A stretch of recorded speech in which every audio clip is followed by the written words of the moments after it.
하셨나요? 우리 94페이지 임대주택 정책으로 넘어가도록 하겠습니다. 임대주택 정책이라기보다 이거 임대료 규제라고 봐주세요. 임대료 규제. 임대료 규제라고 하시면 됩니다. 자, 임대료 규제는 항상 두 가지를 비교하는 거예요. 두 가지. 첫 번째마다 시장 임대료. 두 번째마다 규제 임대료. 그러니까는 어려울 필요가 없어요. 자, 잘 보세요. 한번 물어볼게요, 여러분들.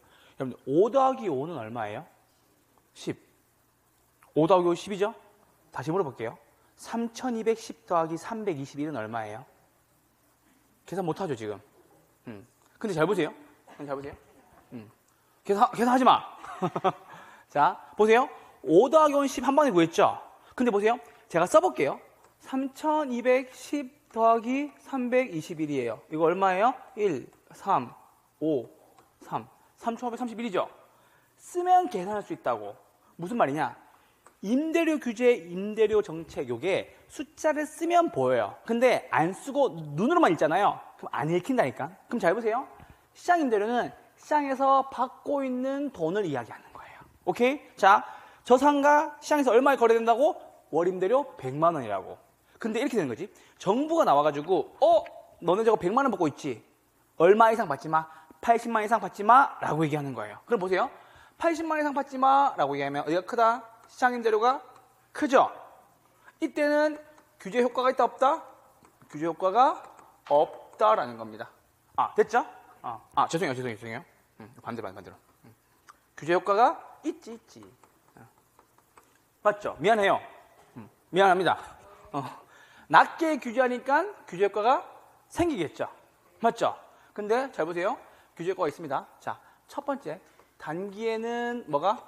초과 수요가 생깁니다. 됐죠? 왜요? 싸니까.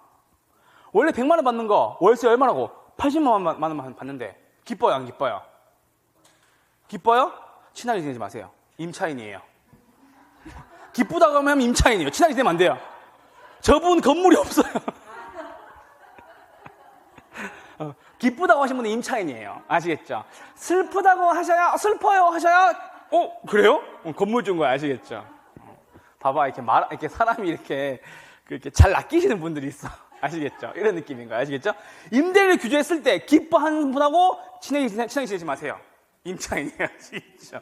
농담이에요. 그래서, 자, 규제 효과가 생깁니다. 단기에 뭐가 생기고 초과 수요만 생깁니다. 근데 이런 경우가 있지. 장기가 되면 원래 초과 수요는 계속 있죠. 왜? 싸니까. 근데 생각해 보세요. 임대인 입장에서는 내가 100만 원 받을 수 있는 물건인데 80만 원만 계속 받아요. 2년이 지났어. 만기가 끝났어. 용도 전환을 해가지고 다른 걸로 바꿔가지고 100만 원 받을 수 있는 걸로 찾겠죠. 뭐도 생긴다. 공급 부족 현상도 생긴다. 됐죠? 용도 전환을 할 거니까. 왜요? 돈이 안 되니까. 초과 수요는 왜 발생하는데? 싸니까. 공급 부족은 왜 발생하는데? 돈이 안 되니까. 그래서 장기에는 초과 수요가 더 발생합니다. 초과 수요가 더 발생. 아시겠죠? 자, 그래서 보세요. 임대료 규제하면 단기에는 초과 수요만 발생하는데 장기에는 초과 수요가 더 발생합니다. 끝. 그래서 장기에는 초과 수요가 더 발생합니다. 이거만 알고 있으면 됩니다. 그래서 낮게 규제에다가 체크, 낮게 규제에다가 별표. 임대료 규제 하나도 안 어렵다. 임대료가 떨어졌습니다. 100만 원 받는 거 80만 원만 받으래요. 수요가 늘어나서 초과 수요. 투자해요, 안 해요? 안 하죠. 왜요? 돈이 안 되니까. 자, 보세요. 대답은 똑같아요.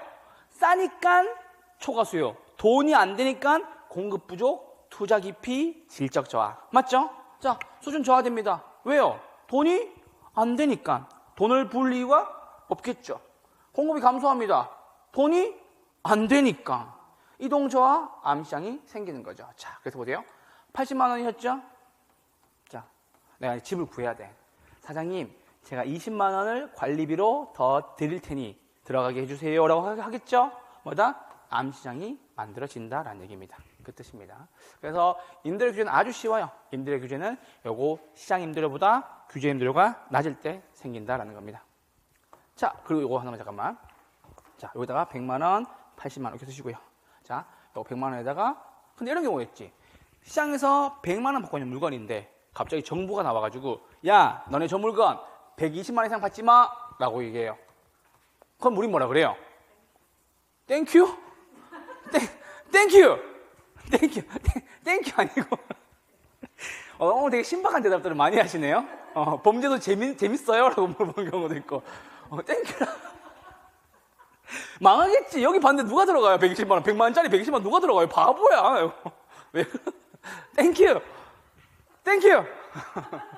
미치겠다. 이쪽으로 오세요. 자, 땡큐 아니고 뭐라고? 그러던가 말던가. 나 진짜 땡큐 때문에 미치겠네. 진짜. 그러던가 말던가 아무런 변화가 일어나지 않는다. 이렇게 표시됩니다. 되셨죠? 자, 그것만 정리해 주시면 됩니다. 그래서 시장 임대보다 낮게 규제할 때 효과가 생기고 저소득층을 보호한다는 소리입니다. 단기에만 효과가 있고 장기에는 부작용이 더 많이 발생합니다. 왜? 집 구하기가 더 어려워지니까. 왜? 공급이 감소해버리는 거니까요. 됐죠? 이렇게 보시면 됩니다.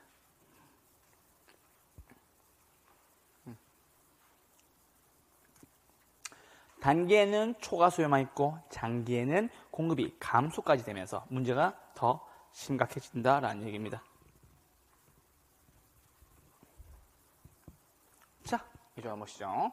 참고 잠깐 볼게요. 참고 잠깐 볼게요. 자, 분양가 규제입니다. 자, 최근에는 3.3 제곱미터당 1억이 넘는 곳도 생겨가지고 분양가 규제에 대한 효과가 있는지에 대한 의문이 많이 생기고 있습니다. 특히나 서울 쪽에 짓는 뭐 구반포라든지 아니면 신반포 쪽에서 3.3 제곱미터당 1억이 넘는 분양가를 받는 것도 속도들이 나오고 있습니다. 막 1억 지금 분양가 규제 거기가 1억 2,100만 원인가 그 정도 할 겁니다. 3.3 제곱미터당. 아시겠죠? 대박이에요? 잡으러 가야지. 그거 중개하러 가야지. 그거 중개해서 나중에 거기 살 생각을 해야지. 대박이다 이런 거 있으면 어떡해요? 중개도 하고, 밥도 먹고, 사우나도 가고, 아시겠죠? 거래도 하고, 중개도 하고, 매매도 하고, 내가 그걸 사야지. 부럽다고 하시면 안 되지. 자, 이리 오세요. 분양가 규제입니다. 분양가 떨어뜨려서 투기 수요가 증가하게 됩니다. 질적 수준이 떨어지고요. 신규 공급이 감소합니다. 라는 거. 저소득층의 주택난이 심화됩니다. 잘 보세요. 건설업체 입장에서 생각해 봅시다. 자, 내가 GS건설이야. 내가 현대건설이야. 자, 집을 지으려고 하는데 내가 이 집 지어서 15억 받고 싶은 거예요. 15억? 근데 정부에서 뭐라고 얘기하냐? 야, 너네 그거 10억만 받아 라고 얘기하는 거예요. 10억만 받아. 집 지어요? 안 지어요? 안 짓겠죠. 분양가가 15억에서 10억으로 떨어질 거고 투기 수요는 늘어나겠죠. 왜? 내가 그거 10억 주고 샀다가 얼마에 팔 수 있으니까 15억에 팔 수 있으니까 당연히 투기는 늘어날 거고 질적 수준은 떨어질 겁니다. 제대로 지을 리가 없겠죠. 신규 공급 해요? 안 해요? 안 한다. 왜요? 돈이 안 되니까. 공급이 감소한 이유는 딱 한 가지예요. 그냥 돈이 안 되니까. 아시겠죠? 주택가격이 상승합니다. 뭐다? 중고주택가격이 상승합니다. 주택난이 심화됩니다. 분양가 자율합니다. 분양가가 올라가겠고 신규 주택 가격이 상승합니다. 특히나 여러분들 혹시 들어보셨어요? 이렇게 막 뭐 PH129나 이렇게 막 되게 엄청난 고급 주택들 막 분양가 막 100매덕씩 하는 거 매매가 그렇죠? 그런 거 다 이런 것들인 거지. 투기 수요가 감소하고 굉장히 좋은 집들 위주로 많이 짓습니다. 아시겠죠? 신규 주택 공급이 당연히 증가할 거고 대형 주택 위주로 공급합니다. 왜? 내가 지어서 마음대로 받을 수 있으니까. 내가 50억짜리 짓겠다. 최고급 아파트 짓겠다. 지어서 50억 받는 거예요. 아시겠죠? 왜? 분양가가 자유하니까 그것도 말씀드립니다. 자, 됐습니다. 그리고 요거 하나만 체크합시다. 쭉쭉 넘어오셔가지고 쭉쭉 넘어오셔가지고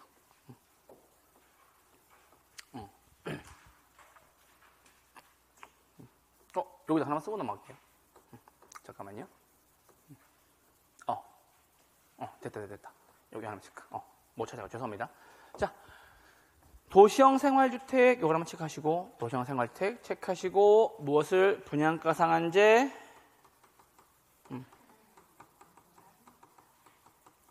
적용한다 안 한다? 적용하지 않는다.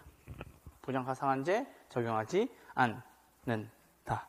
도시형 생활주택은 분상제 적용하지 않는다라는 얘기입니다. 요거 하나만 체크해 주세요. 되셨죠? 도시형 생활주택은 분양가상한제 적용하지 않는다. 맞죠? 도시형 생활주택이 뭐예요? 스파르타래. 미치겠다 내가 진짜. 스파르타. 괜찮아. 아니 알고 있다는 소리예요. 스파르타고 답하는 것도 알고 있는 소리예요. 자, 설명드려 볼게요. 도시형 생활주택이란 국민주택 규모의 300세대 미만으로서, 그래서 스파르타예요. 영화 300 기억나시죠? 300세대 미만, 크게 300세대 미만이에요. 그래서 영화 300 맞죠? 스파르타 300세대 미만으로서 종류가 세 가지가 있어요. 단지형, 연립, 단지형, 다세대. 이번에 개정됐죠? 아파트형 주택 쓸게요. 헷갈려 한다. 자, 쓸게요. 300세대 미만. 그래서 스파르타인 거예요. 아시겠죠? 도시형 생활주택 어디 스파르타래. 좋습니다.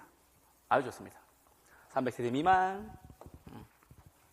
세 가지예요. 단지형 연립, 단지형 다세대, 아파트형 주택.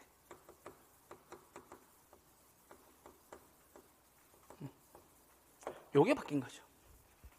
단지형 연립, 단지형 다세대, 아파트형 주택. 원래 소형 주택이었어요. 소형 주택.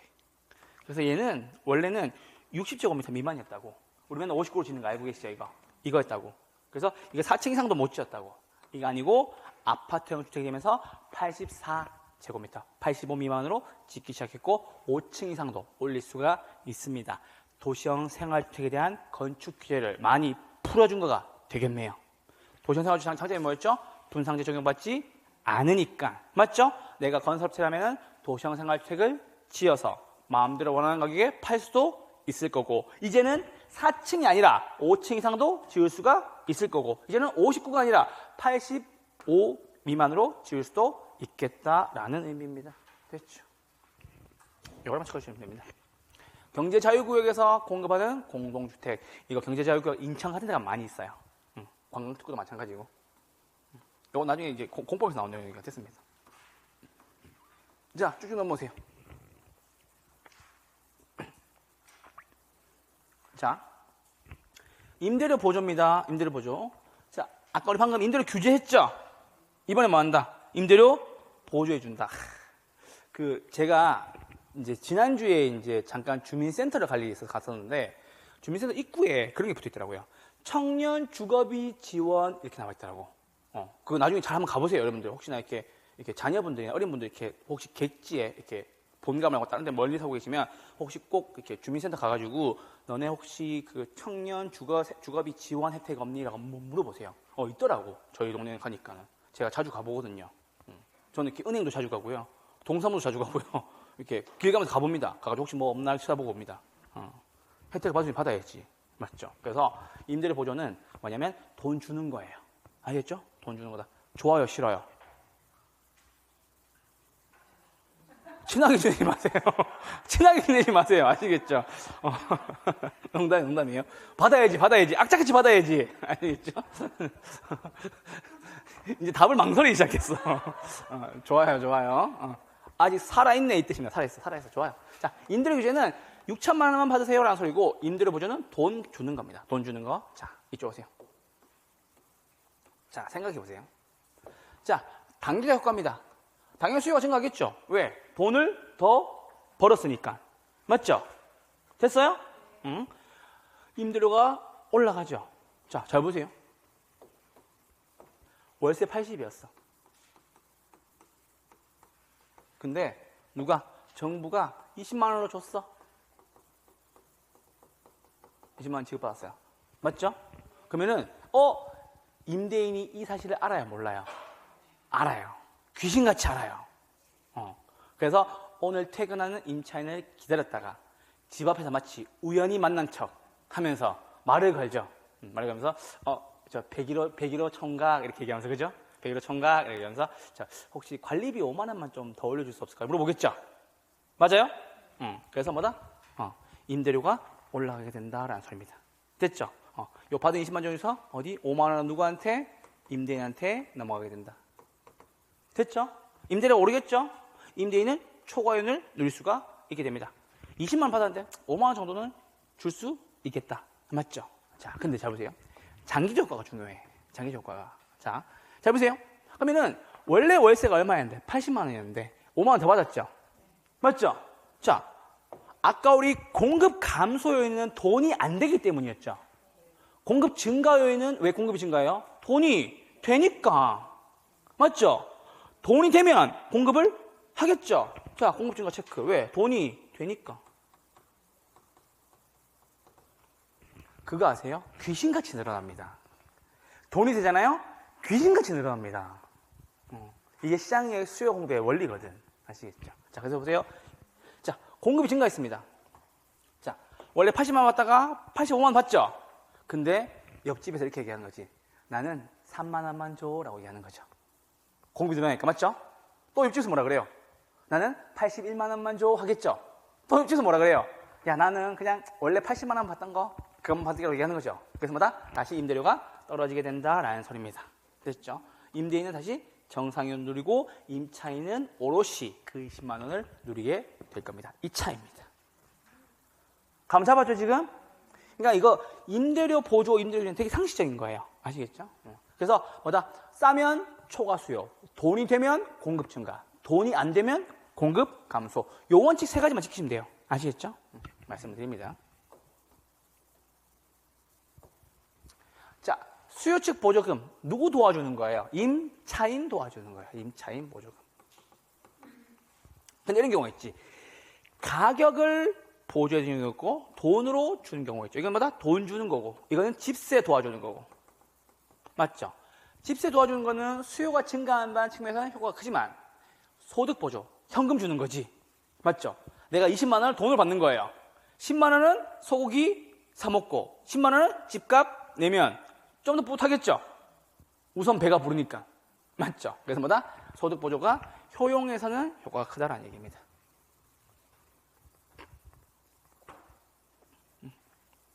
자, 공급적 보조금. 요거는 단계는 효과가 없어요. 그래서 보통 신축 짓는 건설업체한테 많이 도와줘요. 보조금으로. 그럼 시간이 지나면 뭐다? 생산비를 떨어뜨릴 거고 공급이 늘어날 거고 임대료가 떨어지게 되겠죠. 요거 세 가지 체크. 공급 측 보조금 단계는 효과 없습니다. 그런데 생산비가 떨어지고 공급이 증가하고 임대료가 하락합니다. 집 지으라고 보조금 막 주는 거예요. 아시겠죠? 그 뜻입니다. 자, 쭉쭉 넘어오세요. 쭉 넘어오셔서 여기 하나만 체크. 임대료 보조 체크. 직접 개입, 간접 개입, 간접 개입. 왜? 보조금이니까. 됐죠? 보조금이니까. 되셨죠? 보조금이니까. 되셨나요? 오케이. 자, 그리고 넘어올게요. 공공주택 정책입니다. 정부가 직접 나서서 집 지어주는 거죠? 맞죠? 집 지어주는 겁니다. 자, 잘 보세요. 공공임대주택에 대한 범위가 넓어요. 지어도 임대주택, 사도 임대주택인 겁니다. 됐죠? 공공임대주택은 반드시 지어서만 공공임대가 아니에요. 아시겠죠? 뭐다? 지어도 공공임대, 지은 걸 사도 공공임대. 아시겠죠? 저희 집 뒤에 예전에 그 군인 아파트로 쓰던 곳, 예전에 그 수방사나 이쪽에서 군인 아파트로 쓰던 곳을 아파트를 이렇게 부시고 난 뒤에 그 양우건설 들어봤어요? 양우건설? 그 최수종님이 나와서 광고하는 거. 그 업체가 돼가지고 지금 공공주택을 건설하고 있더라고요. 그래서 행복주택 막 짓고 있더라고. 쓰고 있는데 계속 안 돼요. 행복주택 대상자잖아요. 쓰고 있는데 안 돼. 왜 안 되는 거죠? 좀 되게 해주세요. 아시겠죠? 보고 있나 EBS? 공공 해야 될 거 아니에요. 공공. 좀 되게 해주세요. 아시겠죠? 자, 이제 오세요. 이 얘기 한 이유가 있어요. 자, 이거 배울 겁니다. 1번, 2번 묶어주세요. 3번, 4번 묶어주세요. 7번, 8번 묶어주세요. 공공임대주택의 종류입니다. 자, 첫 번째, 영구임대입니다. 영구임대입니다. 영구임대입니다. 자, 영구임대는 1번과 2번은 두 가지를 보셔야 돼요. 기간도 보셔야 되고 뭐도 봐야 된다? 대상도 봐야 된다. 영구임대니까는 몇 년 동안 임대하는 건지도 봐야 되고 누가 들어갈 수 있는지도 봐야 돼요. 아시겠죠? 영구임대와 공민임대입니다. 자, 영구임대 주택 몇 년? 50년 이상 또는 영구적. 기간은 몇 년? 50년 이상 또는 영구적. 아시겠죠? 누가 들어가는데요? 최저소득계층. 됐죠? 영구임대는 두 가지예요. 기간과 대상. 50년 이상은 영구적. 누굴 대상으로? 최저소득 계층 대상으로. 자, 국민임대는 많이 들어봤을 거예요. 국민임대. 국민임대입니다. 몇 년 이상? 30년 이상. 누가 들어갑니까? 저소득 서민.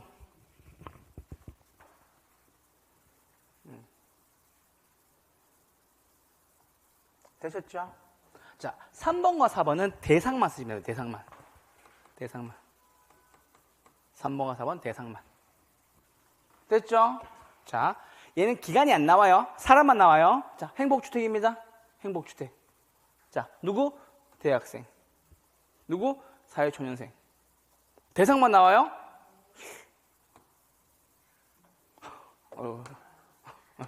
신혼부부 행복하다. 아시겠죠? 행복하다. 젊은 층의 주거 안정을 목적으로. 아시겠죠? 자, 수능 끝났어요. 행복합니다. 돈 벌기 시작해요. 행복합니다. 막 결혼했어요.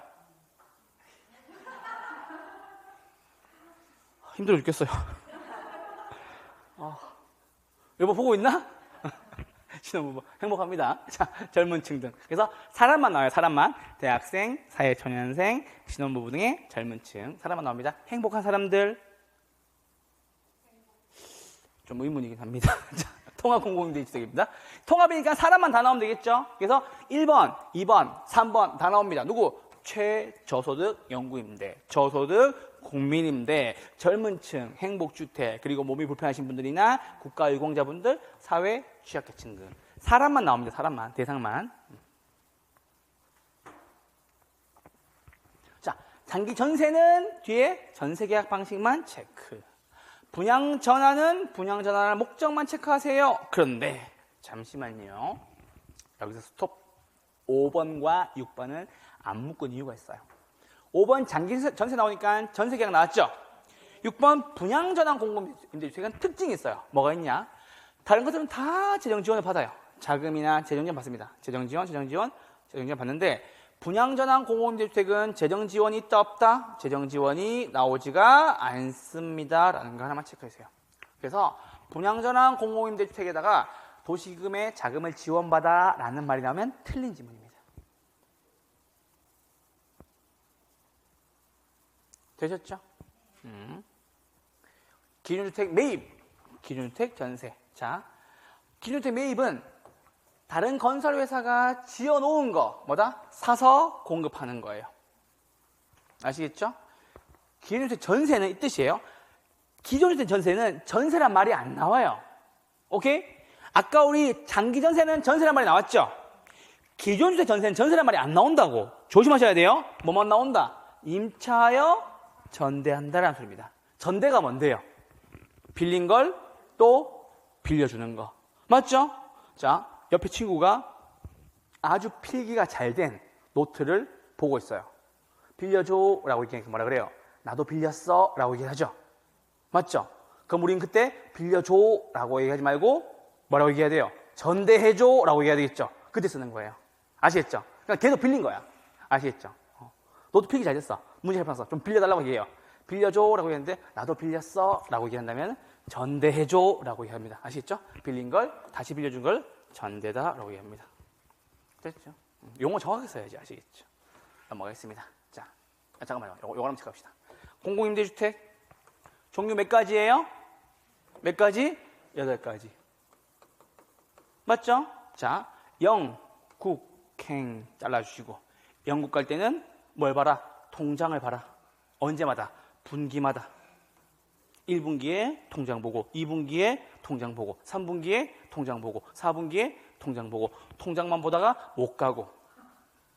비싸요, 비싸. 영국행 티켓이 좀 비싸더라고. 알아봤어요. 이거 만들다가 알아봤어요. 얼마지? 말면서 트리타칸 가가지고 얼마지? 좀 비싸더라고. 좀 비싸요. 영국행 통장 분기기였습니다. 요거 영국은 기간도 있고 대상도 있고, 행통은 대상만, 장기전세, 분양전환, 분양전환은 재정지원 없고, 기준주택 매입, 기준주택 전세였습니다. 여기까지입니다. 됐죠? 요건 쭉 지나오세요. 우리 요거 한 번씩 가고 넘어갑시다. 이게 한 번씩 나와가지고. 장기 일반 민간 임대주택, 어디? 10년 이상 임대할 목적. 요거 한번 봅시다. 요거 딱 한 번 나온 적 있었는데, 좀 눈에 거슬리더라고요, 계속. 한 가지 해볼게요. 자, 넘어갑시다. 이제 어려운 거 없었습니다. 자, 선분양과 후분양입니다. 선분양과 무슨 분양? 후분양. 선분양은 모델하우스 지어놓고 이렇게 지어줄게 사세요라고 얘기하는 거죠. 맞죠? 대한민국에서 선분양을 최초로 하신 분이 있어요. 정주영 회장님. 옛날에 기억나죠? 조선소도 하나 없는데, 맞죠? 내가 나중에 배를 이렇게 만들 테니까는 돈 빌려줘 한 거죠. 맞죠? 뭐만 보여주고 이렇게 모래사장만 보여주고 선분양한 거지. 여기에다 내가 조선소 지을 거야라고 한 거죠. 물론 영국의 유명 은행인 바클레이즈라는 은행에서 이렇게 막 보증을 해주고 막 그랬던 부분도 있었지만, 어쨌든 굉장히 대단한 분이긴 합니다. 들어보면. 자, 선분양입니다. 모델하우스가 필요합니다. 그렇죠?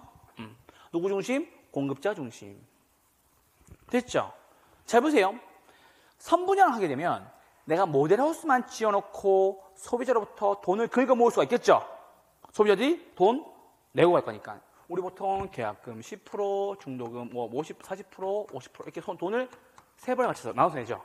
맞죠? 당연히 투기가 발생할 수가 있겠고, 이자를 누가 부담? 소비자가 부담합니다. 맞죠? 돈을 먼저 받았으니까는 똑바로 만들 리가 없겠죠. 뭐가 생긴다? 품질 저하가 생긴다. 소비자 목돈 부담이 없겠죠. 됐죠? 왜? 돈 받았잖아. 맞죠? 돈 먼저 주면 안 돼. 아시겠죠? 돈 먼저 주면 안 돼. 그런 겁니다. 사업자는 부담이 약해지고 공급이 증가하게 됩니다. 왜? 소비자로부터 돈을 먼저 받으니까. 그렇죠? 이거 15, 45초 헷갈려요? 계약금, 중도금, 잔금. 됐죠? 3년 혹은 5년에 걸쳐서 내기도 합니다. 요즘에 맨날 신규 분양 보면은 뭐 중도금 무이자 혜택, 중도금 무이자 혜택 나와 있죠? 이거잖아요. 이거 이자 부담할까봐. 아시겠죠? 그래서 잘 보세요. 이런 거야. 여러분, 선분양이 왜 생깁니까? 라고 물어보면은 소비자 입장에서는 내가 10억을 한 번에 안 내도 된다는 소리예요. 맞죠? 얼마? 야, 일단 계약금만 걸고 가세요. 맞죠? 2년 뒤에 중도금 대출 받으면 되고, 3년 뒤에, 5년 뒤에 돈 생기겠지. 이런 마음으로 집을 사는 거야. 공급자 입장에서는 이렇게 되는 거지. 내가 지금 당장 1,000억이 필요한데, 그렇죠? 처음에 집을 지으려면 돈이 없는 거예요. 소비자로부터 모델하우스만 덜렁 하나 지어주고 이렇게 집 지을 테니까는 돈 내고 가세요 라고 얘기하면 돈 내고 가는 사람이 있다고. 그럼 잘 보세요. 소비자가 목돈 부담이 없는 이점과 공급자 입장에서는 돈을 마련하기 쉬운 이점, 이거 두 개가 합쳐져서 선분양이 생기는 거예요. 사실 말이 안 되죠. 여러분, 물건 사는데 물건도 못 받았어요. 돈 먼저 주는 경우가 있어요? 별로 없는 게 아예 없어요, 원래. 그런 경우 있어요. 저한테 좀 줘봐요. 제 선분양 좀 할게요. 저한테 좀 줘봐요. 됐죠? 그런 경우 없다고. 그래서 선분양 제도는 어떻게 보면은 소비자의 어떤 부담 절감과 약간 투기에 대한 욕구, 그리고 공급자 입장에서의 자금 부담이 덜하다는 장점이 있어서 이거 두 개가 만나서 생긴 현상이에요. 아시겠죠? 옛날에 집이 없을 때야 이런 것들이 엄청나게 유명했죠. 자, 두 번째입니다. 후분양입니다. 이게 정상이죠. 왜? 만들어 놓은 거 산다. 견본주택이 불필요하다. 왜? 있는 집 보고 사면 되니까 투기가 억제되고 공급자는 이자를 부담해야 되고 품질은 좋아지겠죠. 소비자 목돈 부담이 있다는 소리입니다. 사업자가 부담이 됩니다. 그래서 이게 잘 안 했던 겁니다. 됐죠? 자, 그래서 이쪽 오세요. 자, 여기서 쓸게요. 공급이 증가되는 경우가 두 가지가 있어요. 자, 첫 번째 아까 공급이 증가되는 거, 임대료를 보조해주면 공급이 증가했죠. 왜? 돈이 되니까. 임대인이 초과이윤을 누렸으니까. 아까 정부로부터 받은 20만 원 중에서 5만 원 내가 떼먹었으니까. 그렇죠? 임대료 보조는 공급을 증가시킵니다. 됐죠? 두 번째, 선분양은 공급을 증가시킵니다. 두 가지. 항상 보세요. 공급 증가라는 것이 지문에 딱 보이면 우린 두 가지만 생각하시면 됩니다. 뭐라고? 임대료를 보조하거나 선 분양하거나. 아시겠죠? 체크해주세요. 보조선 이렇게. 아시겠죠? 보조선. 레드선 이거 뭐다? 보조선. 아시겠죠? 공급 증가하는 경우 두 가지였습니다. 자, PIR과 RIR 이것만 보시면 됩니다. 주택가격, 월임대료. 이건 뭐다? 프라이스의 P. 이건 뭐다? 렌트의 임대료. 끝. 자, PIR과 RIR이 높다라는 것은 집값도 높고 임대료도 높다는 의미겠죠? 맞죠? 왜? 밑에가 소득이니까. 밑에가 소득이니까. 아시겠죠? 그 말씀 드립니다. PIR과 RIR이 높다라는 것은 월임대료랑 주택가격이 높다라는 뜻입니다. 됐죠? 그래서 PIR이 높아지면 가격이 높아지니까는 무엇이다? 주택 구매가 더 어렵다. 요거 지문에 나온 적 있어가지고 말씀을 드립니다. 우리 99페이지까지 정리를 했습니다. 자, 이제 조세로 넘어가시죠.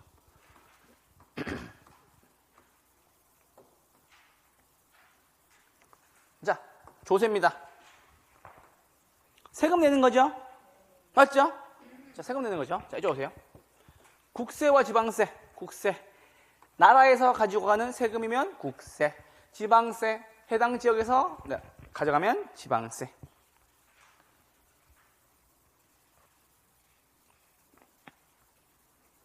됐죠? 자, 이제 오세요. 단계별 조세의 별표. 이게 쭉 나오다가 작년에 약간 쉬더라고. 원래 잘 봐야 돼요. 자, 잘 보세요. 내가 부동산을 얻었어. 취득했어. 나라에 내는 세금 세 가지입니다. 세 가지입니다. 맨날 올라. 맨날 올라 뭐라고? 인, 상, 증. 인상 중 아니고 뭐라고? 인, 상, 증. 맨날 올라. 됐죠? 인, 상, 증. 부동산 취득할 때 나라에 내는 세금 세 가지입니다. 맨날 올라. 인, 상, 증. 아시겠죠? 인지세는 우표 모양. 됐죠? 우표 모양. 상속세는 우리 어르신이 돌아가시고 난 뒤에 부동산을 취득하면 세금을 낸다. 상속세. 우리 집 어르신이 살아계실 때 나한테 증여해주면 뭐다? 증여세가 됩니다. 아시겠죠? 상속과 증여는 돌아가신 거 유무에 따라 갈리는 거고, 인지세는 네가 매매 계약을 했다, 부동산을 취득했다라는 증빙을 딱 우표로 붙여주는 거예요. 아시겠죠? 말씀을 드립니다. 자, 국세, 인, 상, 증이었습니다. 됐죠? 두 번째입니다. 보유단계, 종합부동산세, 종부세. 많이 내는 사람과 친하게 지내세요. 장래 고객이 될 수 있습니다. 말씀드렸죠? 한 달 정도 뒤에 있다가 이제 밥 먹으면서 한번 물어보세요. 아직은 아니야. 아직은 아니야. 아직은 좀 더 기다려줘야 돼. 이제 섣불리 친해지려고 하면 안 돼. 아시겠죠? 자, 처분 단계입니다.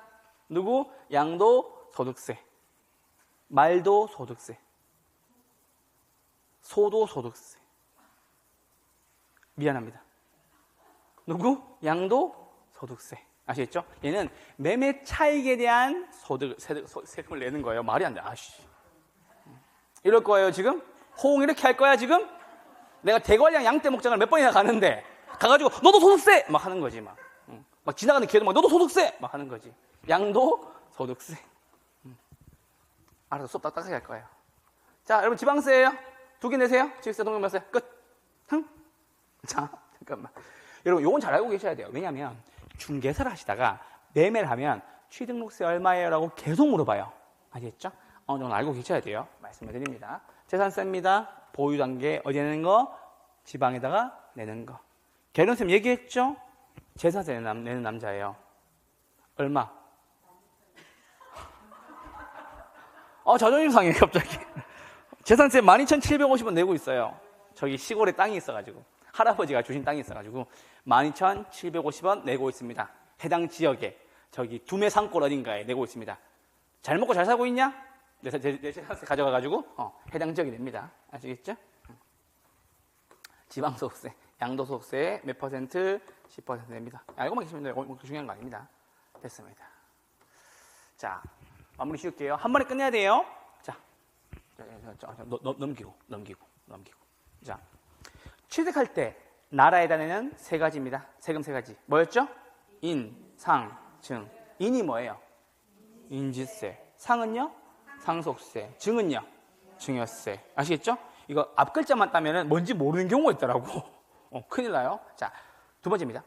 보유 단계의 지방세입니다. 한 가지 있었죠. 뭐였어요? 재산세. 맞죠? 보유 단계에 지방이 내는 거. 팔아먹었을 때, 처분할 때 나라에다 내는 세금 있습니다. 양도소득세. 됐죠? 안 할 거야, 안 할 거야. 양도소득세. 끝. 더 이상 하면 혼날 것 같아요. 자, 이쪽으로 오세요. 자, 넘어올게요. 자, 조세 정가와 기착, 별표, 별표. 이거 헷갈려 하시더라고. 자, 요거 하나만 기억하시면 됩니다. 이쪽으로 오세요. 요거 하나만 기억하시면 됩니다. 자, 비탄력 동그라미, 비탄력 동그라미, 비탄력 동그라미, 비탄력 동그라미. 그래서 이쪽에다가만 별표 해주세요.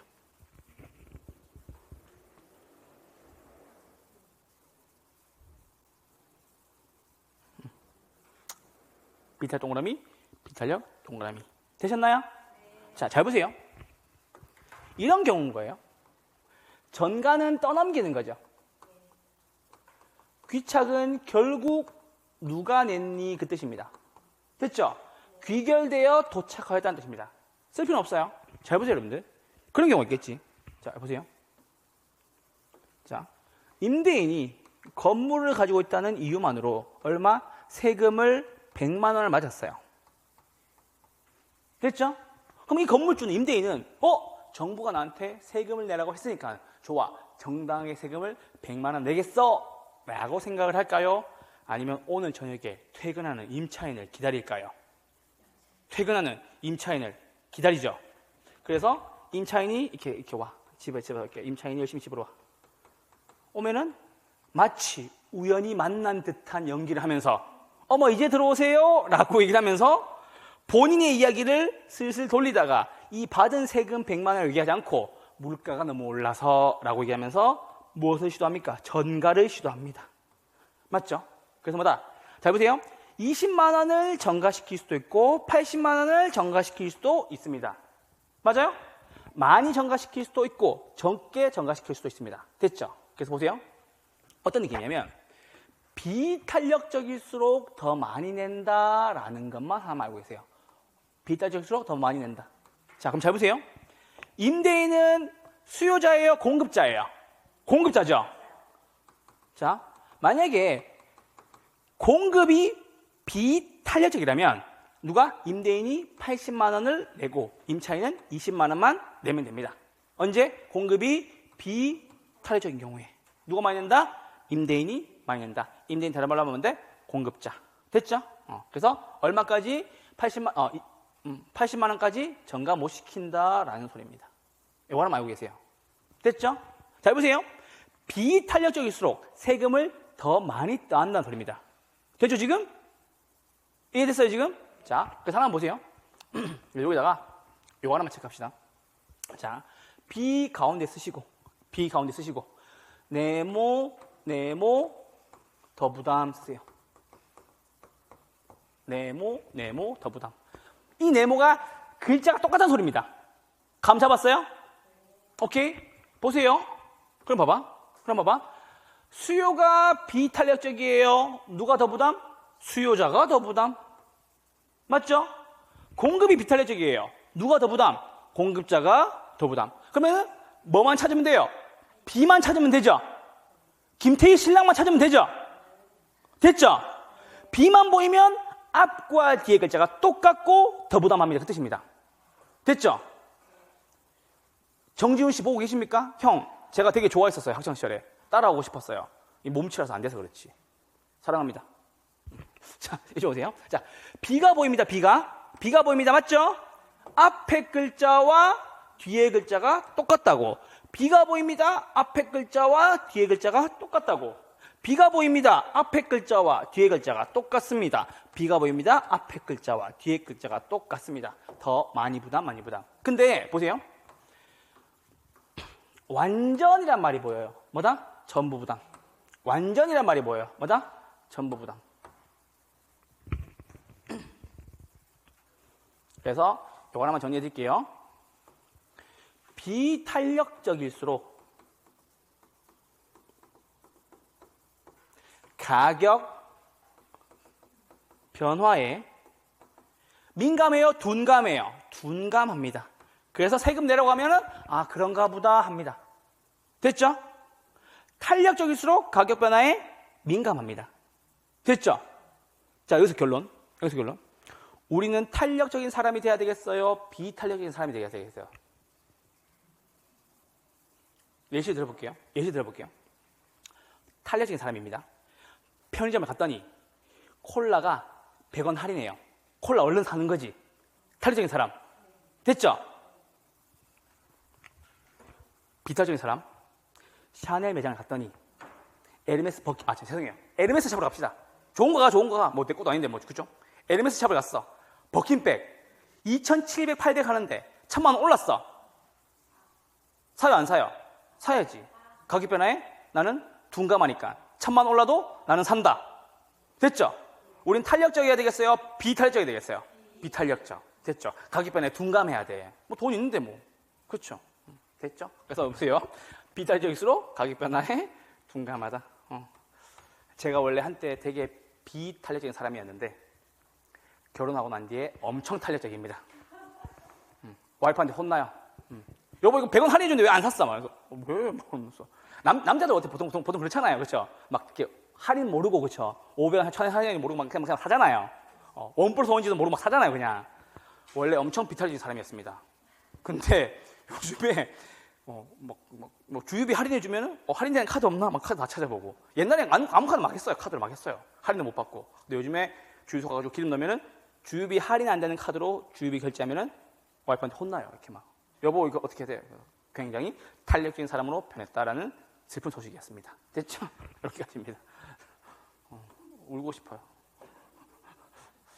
자 이제 어때요? 양도세 중과입니다.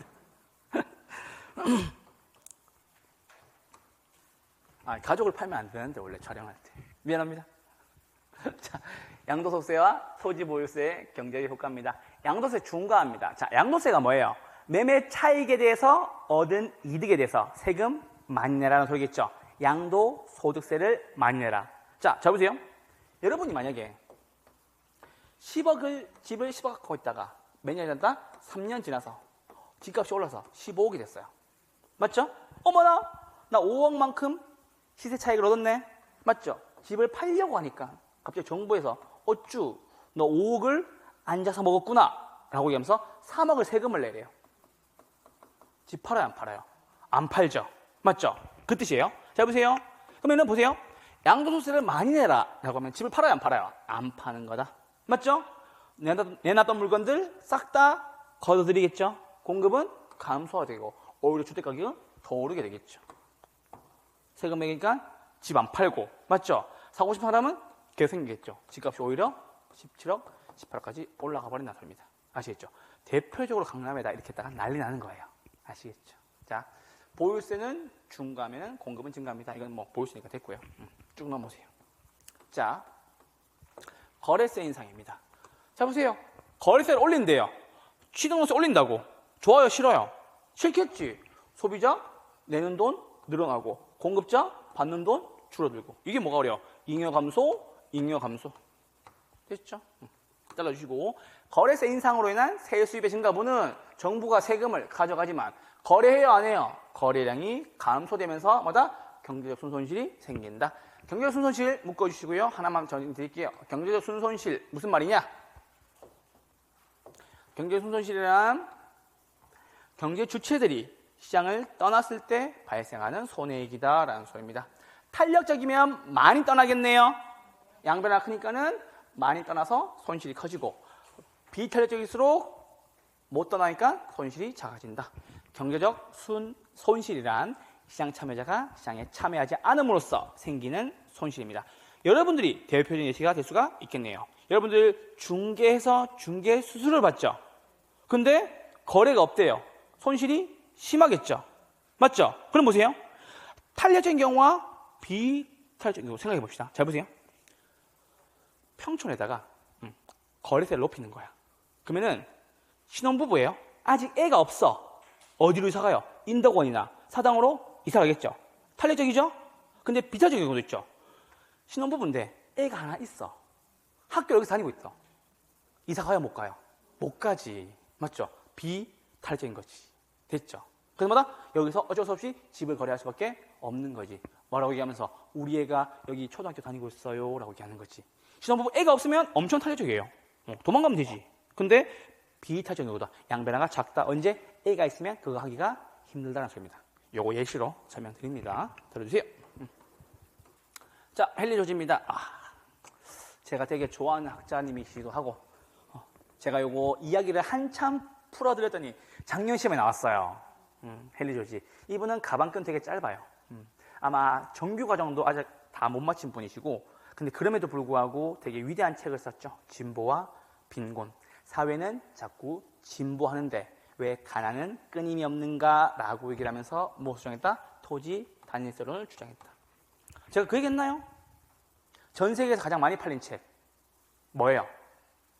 성경 50억 권으로 추정합니다. 압도적입니다. 두 번째, 마르크스의 자본론. 세 번째가 헨리 조지의 진보와 빈곤으로 추정합니다.